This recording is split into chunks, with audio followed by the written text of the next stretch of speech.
तो फ्रेंड, जय माता दी। आज मैं लेके आई हूँ वीडियो वट सावित्री कब है और टाइमिंग क्या है। तो वट सावित्री व्रत ज्येष्ठ मास के कृष्ण पक्ष की अमावस्या तिथि को मनाया जाता है। तो ये अमावस्या तिथि 26 मई को है।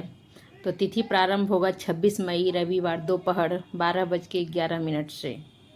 सोमवार 26 मई सोमवार दोपहर 12:11 से तिथि प्रारंभ होगा।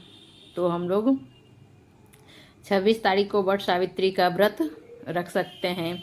वट सावित्री व्रत 26 मई को रखा जाएगा। शास्त्रों के अनुसार सुहागिन स्त्री को इस दिन क्या करना चाहिए और क्या नहीं करना चाहिए, थोड़ा सा मैं बता देती हूँ। सुहागिन स्त्री को इस दिन काले रंग और नीले रंग के कपड़े नहीं पहनना चाहिए, सफ़ेद रंग का वस्त्र नहीं पहनना चाहिए, ना ही इस रंग का श्रृंगार करना चाहिए। इस व्रत में सुहागिन का सुहाग का प्रतीक लाल, पीला, गुलाबी वस्त्र धारण करना चाहिए। 16 श्रृंगार करके वट वृक्ष की पूजा करना चाहिए। सत्यवान माता सावित्री की पूजा करना चाहिए। उसके बाद पति की पूजा करना चाहिए इस दिन, तथा यमदेव की पूजा करना चाहिए। उससे अपने पति की दीर्घायु की प्रार्थना करनी चाहिए।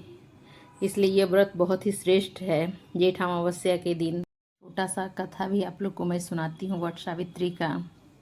तो यह व्रत सौभाग्यवती स्त्री का मुख्य त्यौहार है। जितनी भी सुहागन माता बहन हैं इस पर्व को बहुत ही अच्छे से मनाते हैं। यह पर्व जेठ मास के कृष्ण पक्ष की अमावस्या तिथि को मनाई जाती है। इस दिन वट वृक्ष की पूजा की जाती है। जो महिलाएं 16 श्रृंगार करके वट वृक्ष की पूजा करती है। इस व्रत में कहानी सत्यवान और सावित्री का है। मेन है सत्यवान और सावित्री की। सावित्री ने अपनी पति का प्राण यमराज से वापस लाया था। मेन कहानी का यही उद्देश्य है।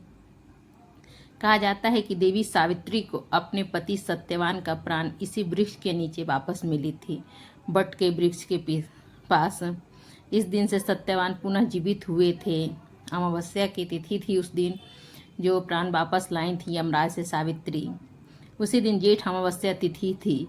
इसलिए यह अमावस्या पर महिलाएं पति के उत्तम स्वास्थ्य और लंबी आयु की कामना के लिए वट सावित्री का व्रत रखती है। सवेरे स्नान करके और तैयार होके अच्छे से पूरे 16 श्रृंगार करके संकल्प लेके पूरे पूजा की सामग्री लेके वट वृक्ष के पास जाती हैं महिलाएं। और सावित्री ने वनवासी राजा अर्जुन के पुत्री सत्यवान से विवाह किया था। लेकिन जब नारद जी ने यह उन्हें बताया कि सत्यवान की आयु आधी है तो सावित्री ने अपना फैसला नहीं बदला। सत्यवान से सब कुछ जानबूझकर शादी कर ली। सावित्री सभी राजमहल को सुख और राजभोग को त्याग कर सत्यवान के साथ उनके परिवार की सेवा के लिए रहने लगी। उनके माता पिता वृद्ध माता पिता थे। देवी के सामान में उसे पिता ने उसका नाम सावित्री रखी थी। सावित्री बड़ी होकर एक सुंदर स्त्री बन गई थी। ऐसे वजह से भरी हुई थी। उस अक्सर एक दिव्य युवती माने जाते हैं। कोई भी पुरुष उन्हें विवाह करने के लिए ये हिम्मत नहीं करते थे। एक शुभ दिन उनका प्राण मान करके बाद उसे पिता ने उन्हें स्वयं गुण वाले पति चुनने के लिए कहे थे।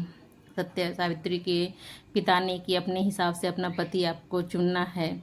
तो सत्यवान को चुनी वो, और सत्यवान से शादी कर जब जान रही थी कि वो अल्पायु है तो भी वो उन्हीं को एक बार पति मान ली थी, उन्हीं से शादी की। और एक दिन क्या हुआ कि उनकी तबीयत खराब हो गई। लकड़ी काटने के लिए जाते थे, लकड़ी काटने के लिए उनका तबीयत खराब हो गया था। यही कहानी है, तबीयत खराब होता है तो वही यमराज ने उनके प्राण ले लिए थे। तो वही दिन अमावस्या के दिन ही सावित्री ने अपने पति का प्राण वापस पाई थी, यमराज से वापस लाई थी। इसीलिए यह सावित्री और सत्यवान की कहानी है। विवाहित महिला के लिए अत्यधिक जो होता है बहुत ही अच्छा पर्व है। हर एक कोई करते हैं अपने अपने हिसाब से, जिसके तरफ जैसे होता है। इस व्रत को सब लोग रखती हैं, माता बहन सब लोग अच्छे से 16 श्रृंगार करके सुबह उठ के बड़ के पेड़ में जल देना चाहिए जितना सुबह हो सके। इस दिन बड़ में थोड़ा दूध से सींचना चाहिए और परिक्रमा करना चाहिए। आपके पास जितना सामर्थ्य हो, 7 हो 11 हो, जितना हो सके कच्चा सूता लपेट कर बड़ के वृक्ष में कच्चा सूता लपेट कर परिक्रमा करना चाहिए। और सावित्री और सत्यवान की कथा इस दिन जरूर सुनना चाहिए। सावित्री और सत्यवान की कथा जरूर आप लोग सुने इस दिन। और माता शंकर पार्वती की भी कथा सुनना चाहिए इस व्रत में। आप अपने हिसाब से जो आप लोग की तरफ कथा होता है वो सुने। भारतवर्ष में वट सावित्री व्रत पूजा का बड़ा ही महत्व है।